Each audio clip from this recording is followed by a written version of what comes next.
Everything you've been told about history is a lie. Nimrod never existed.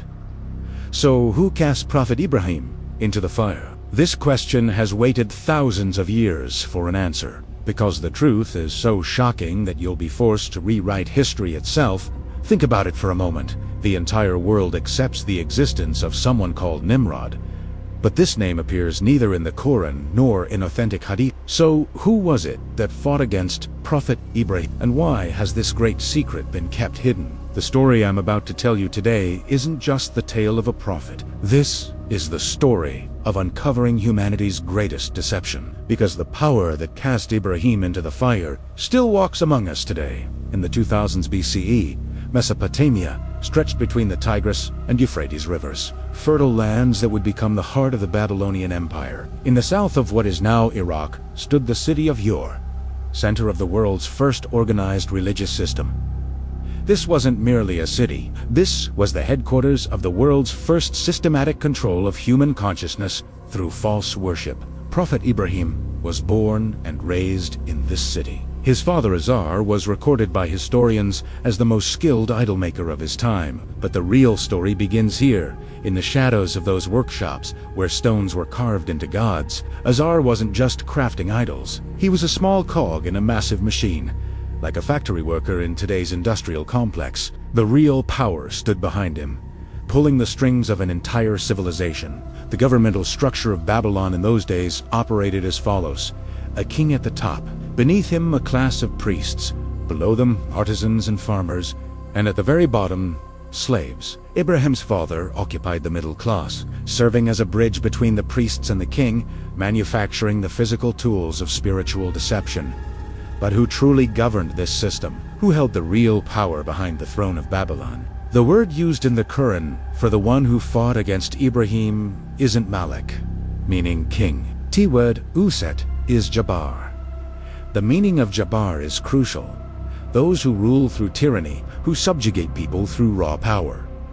This describes not a single person, but an entire system of oppression. During that era, Babylon operated under the God-King system, where the ruler was simultaneously worshipped as a deity. But behind this king lurked a hidden council of priests.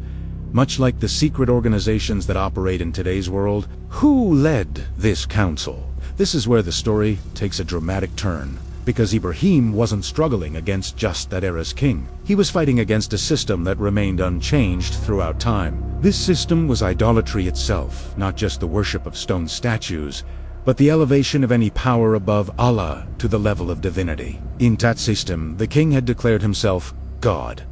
The priests legitimized his divine authority, and the people accepted this arrangement without question. But who was the true patron of this system? It was Shaitan himself. When Ibrahim was young, he would watch his father's workshop where idols were crafted. But these weren't ordinary statues. Each one carried a specific meaning, a particular psychological purpose. Sin, the moon god; Shamash, the sun god; Marduk, the god of war. These idols functioned like today's social media algorithms, tools for keeping people under control, for manipulating their hopes and fears. The system worked like this. If someone lacked money, they were told to pray to the moon god. If illness struck, they should appeal to the sun god. In times of war, Marduk was their answer. This system clouded people's minds, prevented them from using their real strength, and kept them perpetually in a slave mentality, dependent on false powers that could never truly help them. Ibrahim recognized this from a very young age, his pure heart rejecting the lies that surrounded him. But the moment that truly shocked him occurred when he was secretly examining the idols in his father's workshop. One of the priests arrived and said something that changed Ibrahim's understanding forever. When making these idols, think about people's emotional states. Make them feel security when they're afraid, comfort when they're sad, because the more people forget their real power, the more our control increases at that moment. Ibrahim understood everything with crystal clarity. The idols weren't just stone and wood. They were psychological traps designed to distance people from Allah, to make them forget their true source of strength and guidance. As Ibrahim grew older, he began to understand the system more deeply. The city squares served as that era's internet.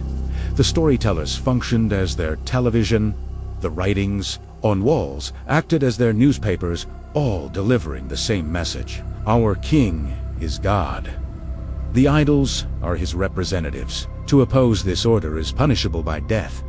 But inside Ibrahim burned a different voice, one that told him, these idols can do nothing. Real power lies elsewhere, with Allah alone. He made his first act of rebellion at a young age. When his father was away, he broke one of the idols in the workshop. When they asked, why did you do this? His answer was profound. How can something that cannot protect itself protect me? This answer was so logical that no one could respond, but it was also so dangerous that the system placed him under surveillance. During his youth, Ibrahim discovered another crucial truth. Idolatry wasn't unique to Babylon. The surrounding cities had the same system. Only the shapes of the idols changed from place to place. This meant it was a global project, similar to today's worldwide systems, the same concept everywhere, just with local adaptations to make the lies more palatable to different cultures. Ibrahim then understood, I cannot fight this system alone. But with Allah's help, it becomes possible. And so he made his plan, a strategy that would expose the fundamental weakness of the entire idolatrous system. His plan was this. He would strike at the system's weakest point precisely when it appeared strongest. When did the system appear most powerful? During the great festival days, when all the people worshipped the idols and proclaimed the system's might with their unified voices. Ibrahim waited for that festival day, knowing it would be his moment to shatter the illusion once and for all. The festival day arrived. The entire city gathered in the celebration area. The idols had been brought out to the main stage for the ceremony, displayed in all their supposed glory before the Messiah. Ibrahim said he wouldn't attend the festival, claiming illness as his excuse. This wasn't cowardice. This was strategy. When everyone had gone, Ibrahim entered the idol houses. What he did next changed the course of history forever. He didn't just break the idols randomly. He smashed all of them to pieces, except the largest one. Then he hung the axe around the neck of the big idol, creating a scene that would psychologically devastate the entire system. This wasn't vandalism. This was a brilliant psychological operation that used the system's own logic to destroy the system itself. How? Like this. If the idols are truly gods, who destroyed them? If they're powerless, then why are they worshipped? The scene Ibrahim created forced this impossible question upon everyone who witnessed it. When the people returned, they were in shock. The priests panicked, because the people were asking, if our idols cannot protect themselves, how can they protect us? This question shook the very foundations of their world. The people found Ibrahim and confronted him with mounting anger and confusion. Did you do this to our gods? They demanded, their voices trembling with a mixture of rage and desperate uncertainty. Ibrahim's response was absolutely legendary in its cleverness and devastating in its logical impact. No, I didn't destroy them. The big idol did it. Ask him directly if he can speak and tell you what happened. This answer created an impossible dilemma that trapped the entire system in its own fundamental contradictions. The response was so brilliantly constructed that it left no logical escape route for the religious authorities who had built their power on carefully maintained illusions. Because if the priests admitted that the idols cannot speak or act, then they would be publicly acknowledging that these objects of worship were powerless, lifeless things, unworthy of reverence, fear, or obedience. But if they insisted that the big idol destroyed the smaller ones, then they would be admitting that the idols fought destructively among themselves, making them unreliable, unpredictable, and potentially dangerous to their own devoted worshippers. The priests realized in that moment of crisis that Ibrahim hadn't just physically broken some carved statues in a fit of youthful rebellion. He had completely and systematically shattered the logical foundation upon which their entire religious, political, and economic system had been constructed over many generations, exposing the glaring absurdities and contradictions that people had somehow failed to notice or question for centuries. But their power didn't rest primarily on logic, reason, or truth. It rested on something much more primitive and historically effective: the systematic ability to create paralysis and fear and maintain absolute control through carefully orchestrated intimidation, public violence, and the threat of severe punishment for any form of dissent or questioning. This young man represents a mortal threat to everything we have built. The Emergency Religious Council declared in their crisis meeting, if we don't punish him severely and very publicly, everyone in the city and beyond will begin to question and actively challenge our authority. Then complete chaos will reign. Our carefully constructed power will crumble into dust, and our entire civilization will collapse into disorder and rebellion. And so they reached their calculated verdict with cold, ruthless determination.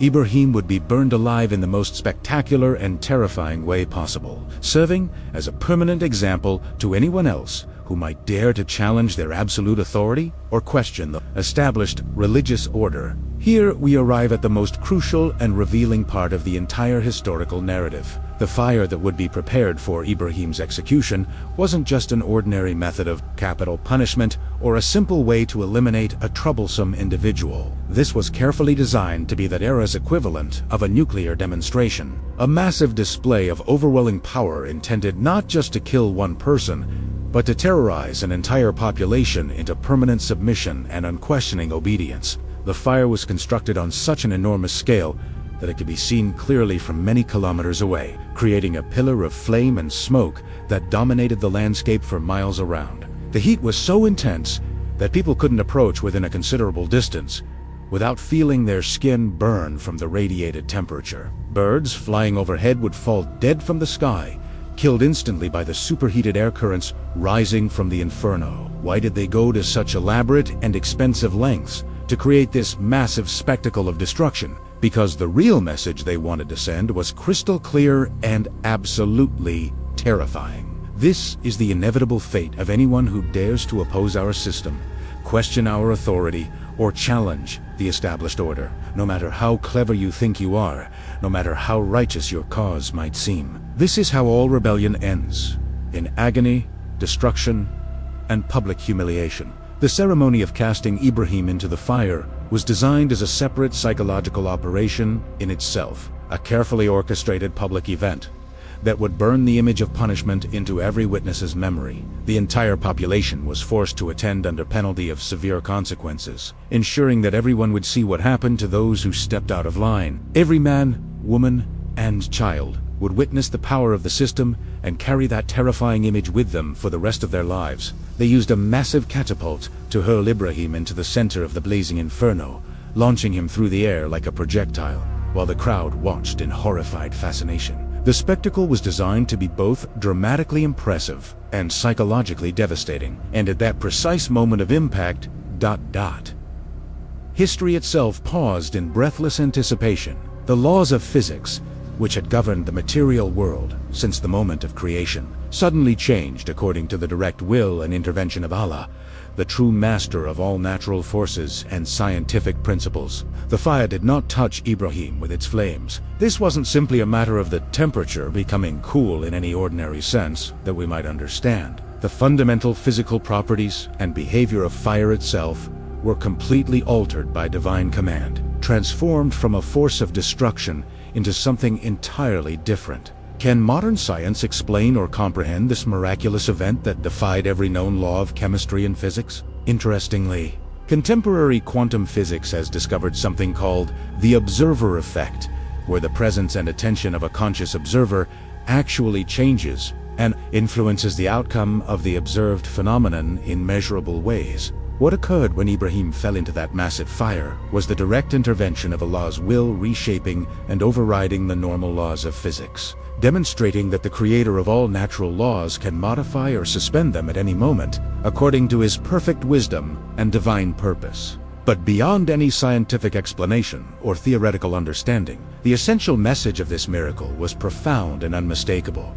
This supernatural intervention wasn't performed solely for Ibrahim's personal benefit or salvation. This was a powerful, undeniable message delivered directly to every person in that vast crowd who witnessed the impossible event. Real power. The only power that truly matters in this universe does not reside in your kings, your priests, or your carved idols. It belongs to Allah alone. When Ibrahim emerged from the flames completely unharmed, without even the smell of smoke on his clothing or a single hair singed by the intense heat, the entire political and religious system that had ruled Babylon for generations began to crumble.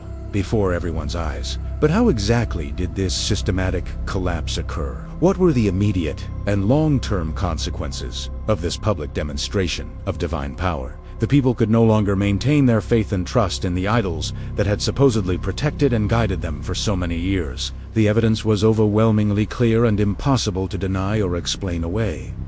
The idols had been powerless to prevent Abraham's destruction of their companions, and they had been equally powerless to ensure his punishment when he was cast into the fire. This meant that there existed a power far greater than anything they had previously imagined, a power that transcended their understanding and rendered their entire religious system obsolete and meaningless. The priests convened emergency councils and desperate strategy meetings, frantically trying to develop explanations that could somehow restore their credibility and maintain their control over the increasingly skeptical population. This was all elaborate sorcery and black magic, they announced with false confidence, hoping to discredit what everyone had witnessed with their own eyes. Abraham is a skilled magician who used supernatural trickery to create illusions and deceive your senses. But the common people were no longer easily convinced or manipulated by priestly explanations. They had seen genuine divine power demonstrated before their very eyes, and no amount of clever words or alternative theories could erase that transformative experience from their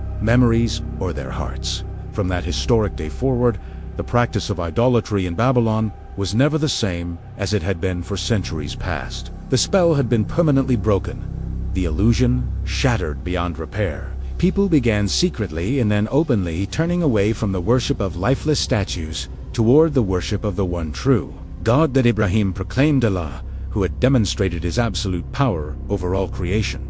The ruling establishment was thrown into complete panic and confusion, realizing that their carefully maintained system of control was rapidly disintegrating despite all their efforts to maintain order and suppress the growing rebellion against their authority. The system's leaders gathered in secret councils to discuss their increasingly desperate situation and determine what actions they could take to regain control over the situation that was spiraling beyond their ability to manage or contain. We have failed to kill Abraham despite our best efforts and most powerful methods, they admitted with growing fear and frustration. But we cannot allow him to remain here and continue spreading his dangerous ideas. Therefore, we will force him into permanent exile, banishing him from our territory forever.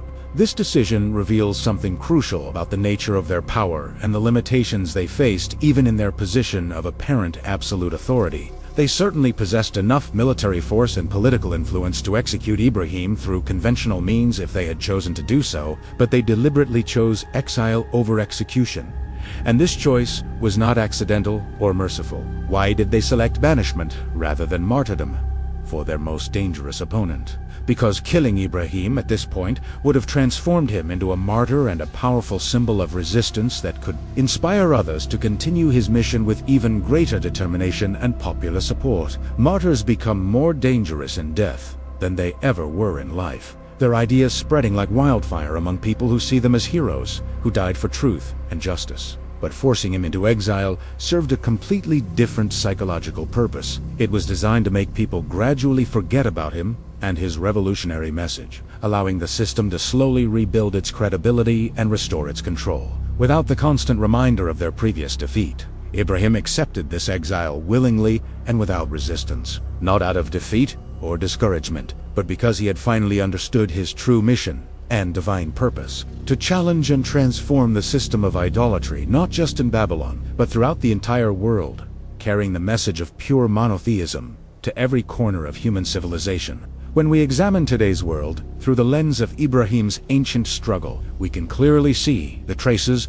and continuing influence of the same idolatrous system that he fought against thousands of years ago in the streets and temples of Babylon. The fundamental nature of the spiritual battle hasn't changed. Even though the external forms and manifestations have evolved with technology and modern sophistication, modern idols take completely different shapes and forms than the stone and wooden statues that Ibrahim smashed in his father's workshop. They are no longer carved by human hands from physical materials, but they operate according to exactly the same psychological principles and serve the same function of diverting human worship and dependence away from Allah toward created things that can never truly satisfy the human soul or provide genuine security and happiness. Money has become a universally worshipped idol in contemporary society. People sacrifice their health, their families, their moral principles, and even their religious obligations on the altar of financial success, believing that wealth alone can solve all their problems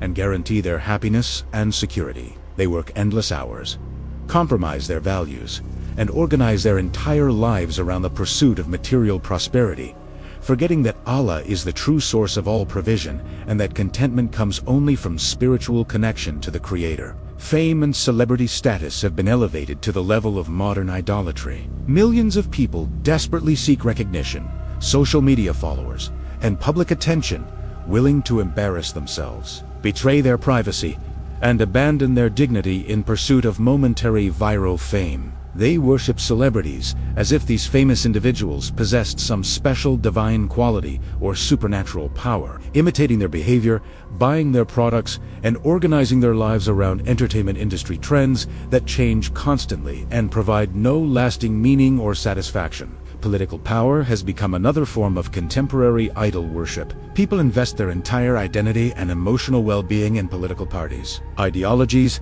and charismatic leaders, believing that if only their preferred candidate wins or their favored policy is implemented, all societal problems will magically disappear. They develop fanatical loyalty to political figures who are merely human beings with their own flaws, limitations, and selfish motivations, forgetting that real justice and social harmony can only come from divine guidance and spiritual transformation of individual hearts. Perhaps most dangerously of all, human reason and intellectual pride have been elevated to the status of idolatry in modern secular culture. People begin to worship their own minds, believing that human logic and scientific knowledge represent the highest authority in the universe, superior even to divine revelation and prophetic wisdom. They reject any truth that cannot be measured, calculated, or verified by limited human senses and instruments, forgetting that the human intellect itself is a created gift from Allah that has definite boundaries and cannot comprehend the infinite wisdom of the Creator.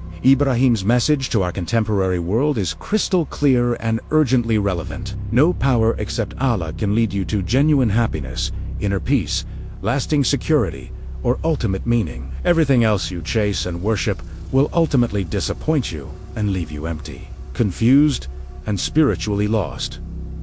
Have you noticed the mathematical perfection and divine symmetry in Ibrahim's historical confrontation with the Babylonian system of oppression? On one side of the equation, Ibrahim equals one single individual, young and relatively powerless in worldly terms. On the other side, the system equals thousands of people, plus unlimited political and military power, plus massive economic resources, plus ancient religious traditions, plus popular support from the masses, according to normal human calculations and logical expectations. Ibrahim should have been completely defeated, crushed, and forgotten by this overwhelmingly superior force arranged against him. But the final result defied all human predictions.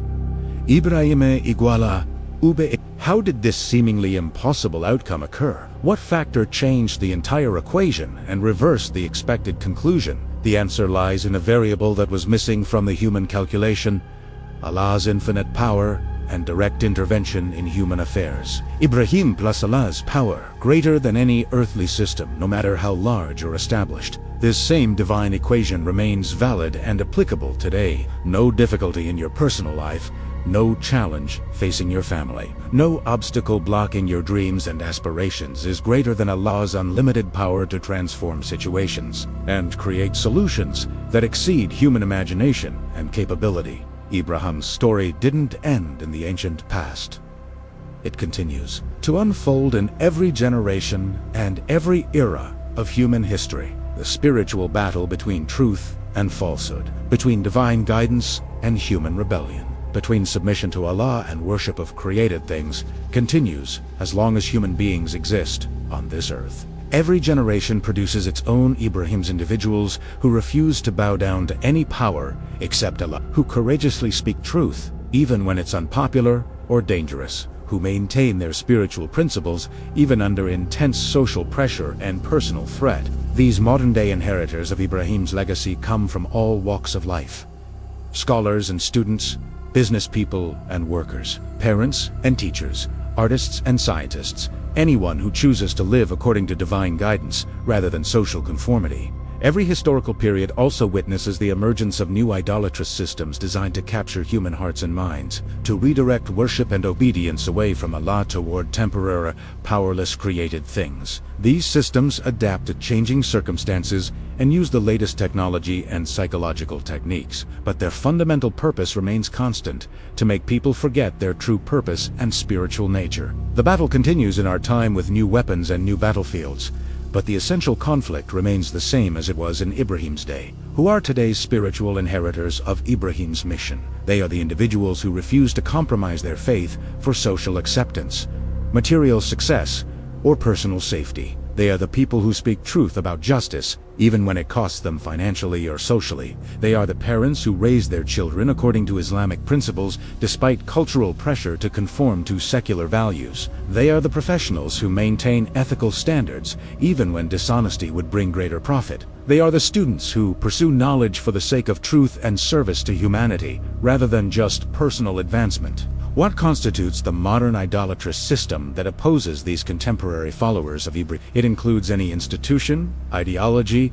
or cultural trend that seeks to make people forget Allah, ignore divine guidance, or prioritize temporary worldly concerns over eternal spiritual truths. It encompasses entertainment industries that glorify immorality, educational systems that exclude spiritual wisdom, economic structures that promote greed and exploitation, and political movements that promise salvation through human power alone. The spiritual struggle continues in our daily lives and contemporary circumstances. There are hidden secrets and unanswered questions in Ibrahim's historical account that deserve our careful consideration and reflection. Secret 1.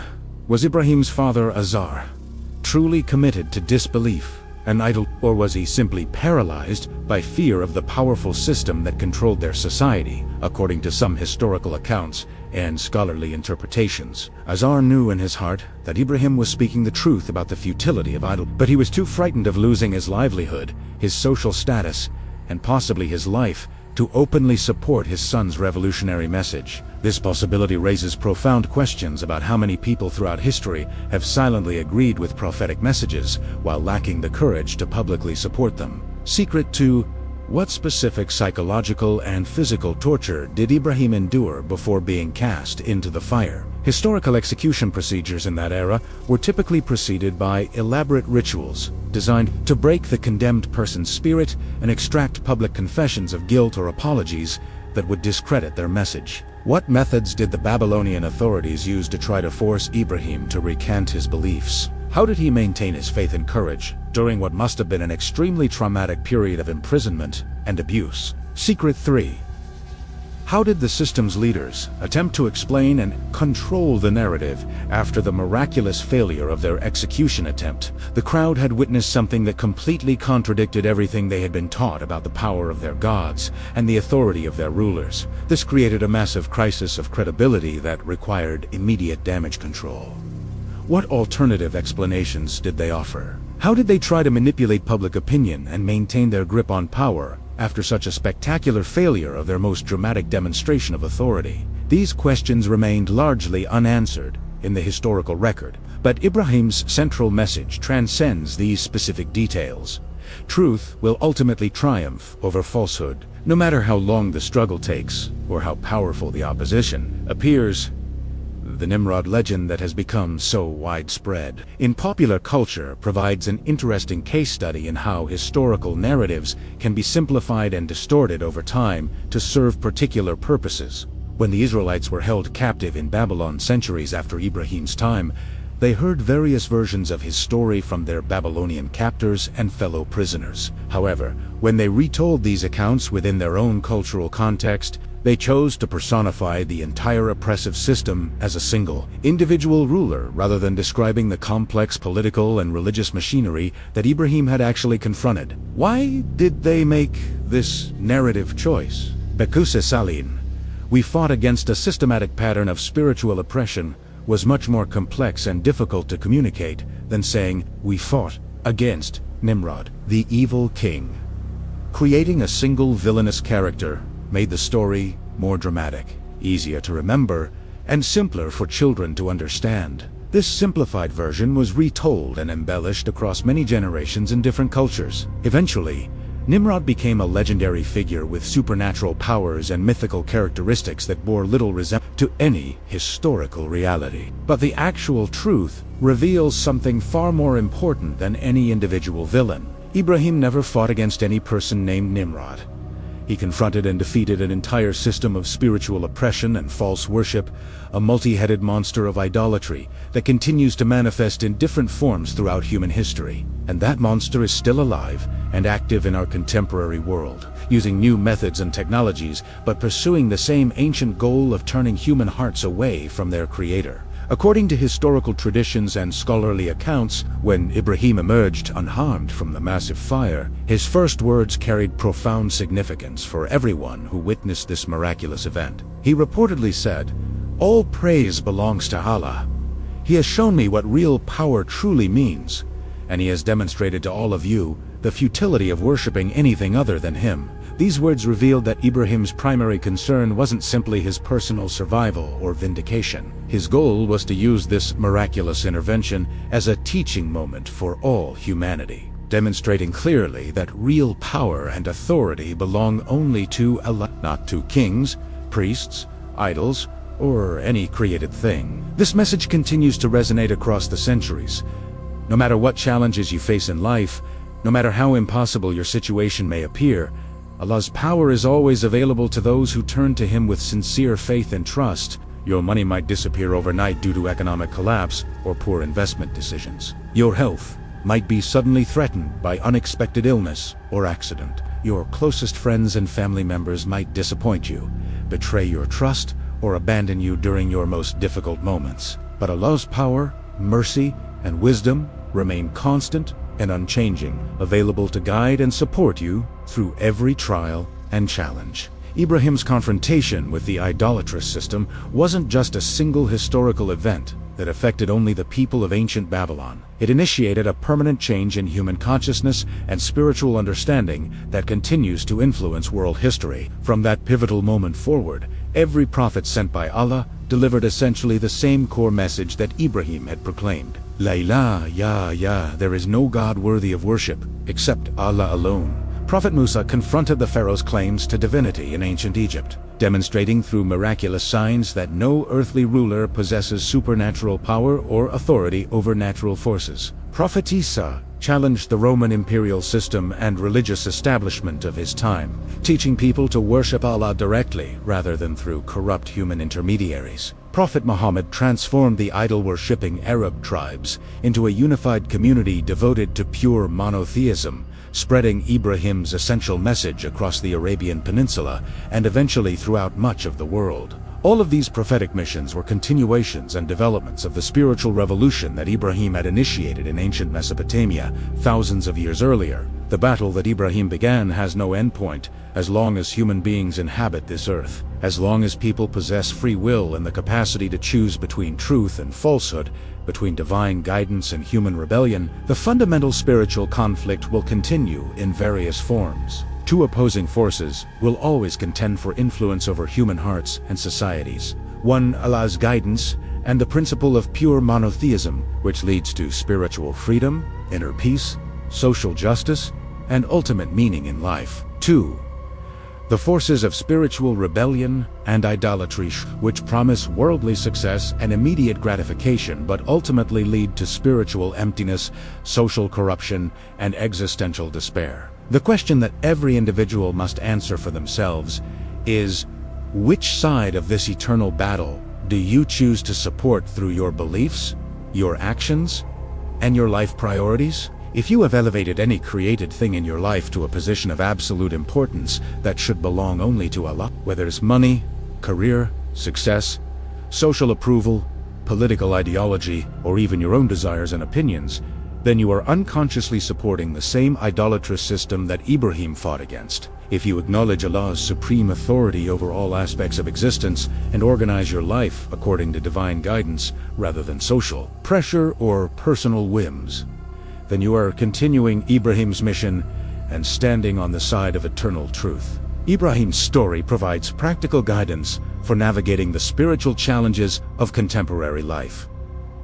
First, speak truth with courage and conviction. Even when you find yourself in a minority position, opposed by popular opinion, social pressure, or institutional authority, Abraham was surrounded by people who thought he was crazy or dangerous. But he maintained his principles because he knew that truth doesn't depend on majority approval. Second, don't accept traditional practices or widely held beliefs simply because they're familiar or socially acceptable. Question everything. Examine the logical foundations of your society's values and assumptions, and be willing to reject ideas that contradict divine guidance, even if they're supported by powerful institutions or respected authorities. Fear. Place your trust completely in Allah's power and wisdom when you're facing seemingly impossible challenges or overwhelming opposition. Ibrahim was thrown into a fire that should have killed him instantly, but his faith in Allah's protection made the impossible possible. No situation in your life is too difficult for Allah to resolve if you maintain sincere faith and take appropriate action according to Islamic principles. Fourth, begin with small steps and gradual changes rather than expecting to transform everything overnight. Ibrahim started by breaking small idols in his father's workshop before challenging the entire religious and political system of his society. Major life changes and social reforms developed through consistent small actions rather than dramatic gestures. Fifth, never give up or lose hope, regardless of how many obstacles you encounter or how long your struggle continues. Ibrahim faced imprisonment, public humiliation, attempted execution, and forced exile. But he never abandoned his mission because he understood that he was serving a cause greater than his personal comfort or safety. After reading this account of Ibrahim's courage and faith,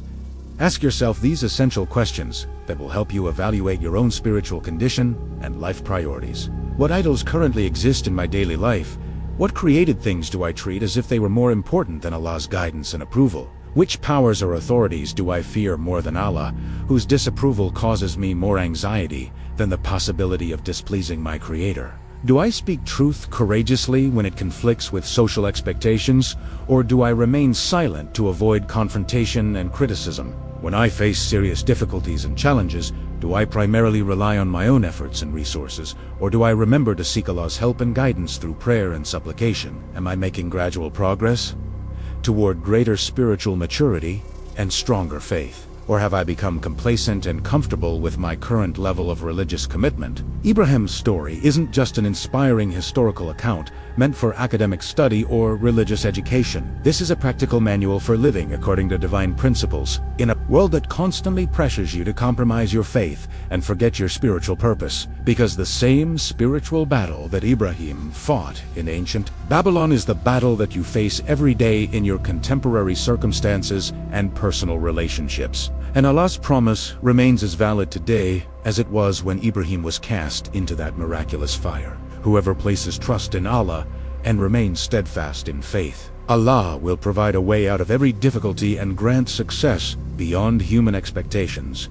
Ibrahim trusted in Allah's power and protection, and the fire became cool and safe for him. Trust in Allah's guidance for your own life, and the challenges you face will become opportunities for spiritual growth and divine blessing, because the fire that threatened to destroy Ibrahim was transformed into a demonstration of Allah's mercy. The difficulties that threaten to overwhelm you can become the means by which Allah elevates your spiritual station and demonstrates His care for those who remain faithful to His guidance.